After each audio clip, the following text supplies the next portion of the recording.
My name is Arlette and I'm 29 years old.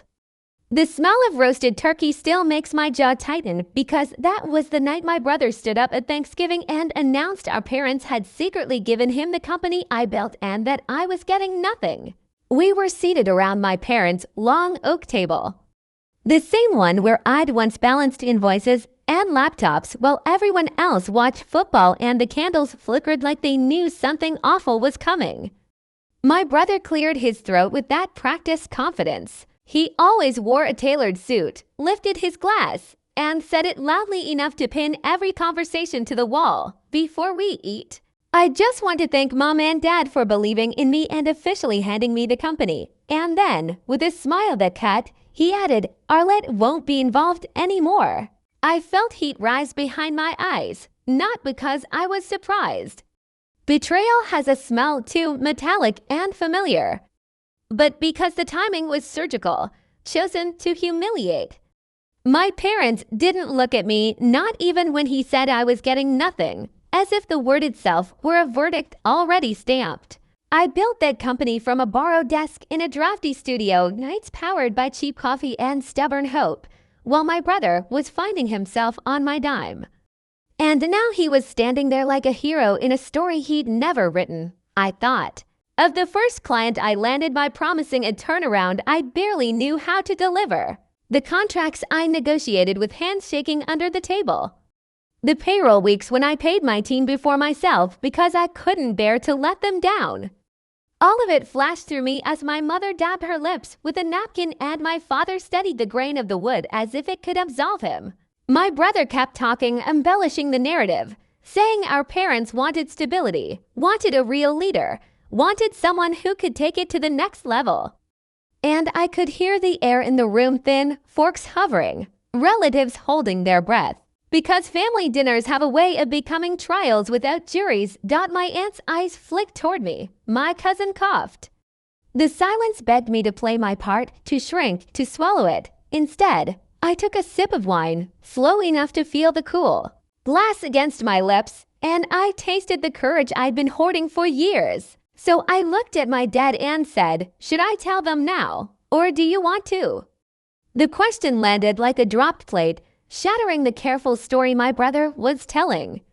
And for the first time that night, my father looked at me, his eyes held. The panic of a man who knows a locked drawer has just been rattled. He stammered something about timing, about family, about gratitude, but the room had shifted toward me. Gravity recalibrated, and I could feel years of being the quiet one peel away.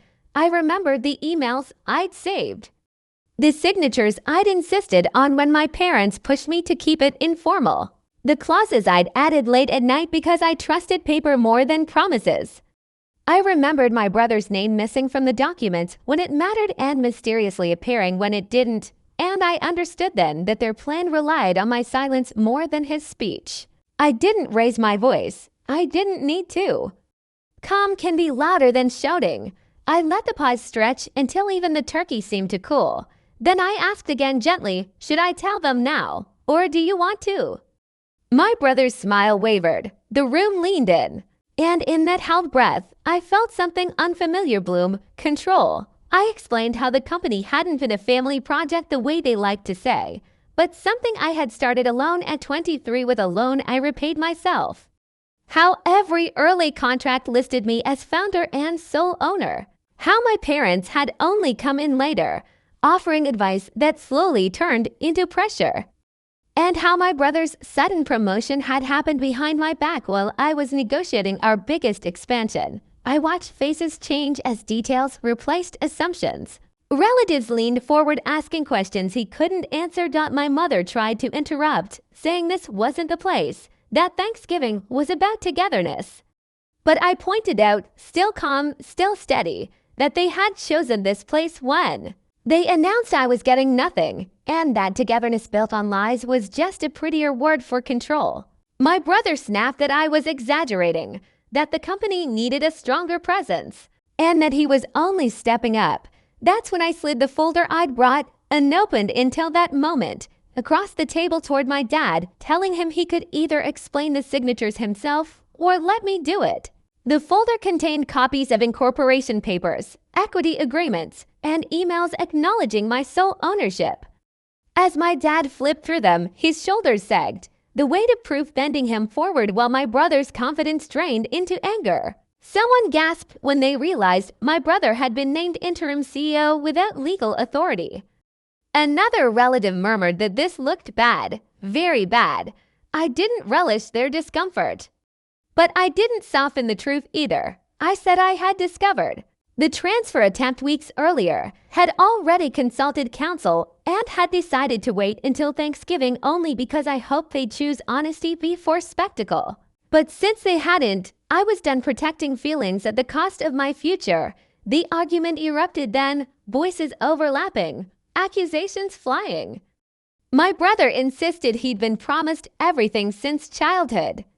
My parents pleaded that they were just trying to keep peace. I repeated again and again that peace without fairness is just forced silence. Eventually, my uncle stood and told everyone to stop, reminding them that facts mattered more than pride. And in that pause, my dad finally admitted what he tried to hide, that the company was legally mine, that any attempt to give it away would fail, and that they'd hoped pressure would make me comply. Hearing it out loud felt like a door closing behind me, final and freeing. I stood, thanked everyone for listening, and said I was leaving because the rest could be handled through lawyers, not leftovers. I walked out into the cold night with my coat half buttoned, heart racing, but spine straight.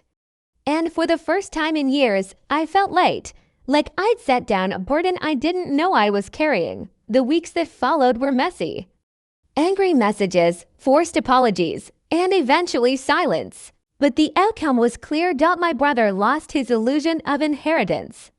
My parents lost the leverage they'd relied on. And I gained something more valuable than an apology, clarity. The company stabilized under leadership chosen for competence, not blood. And I learned that family loyalty doesn't mean accepting betrayal as tradition. When people ask me now if I regret speaking up at that table, I think back to the candles, the turkey, the way my voice didn't shake when I asked, should I tell them now, or do you want to? And I smile. Because that question changed everything. Not just for me, but for anyone watching who's been told to be quiet for the sake of peace. If this story resonated with you, if you've ever been pushed aside, underestimated, or told you were getting nothing after giving everything, then stay with this channel. Subscribe now so you don't miss more real powerful stories about standing up, reclaiming your worth, and watching the truth finally take the seat it deserves at the table.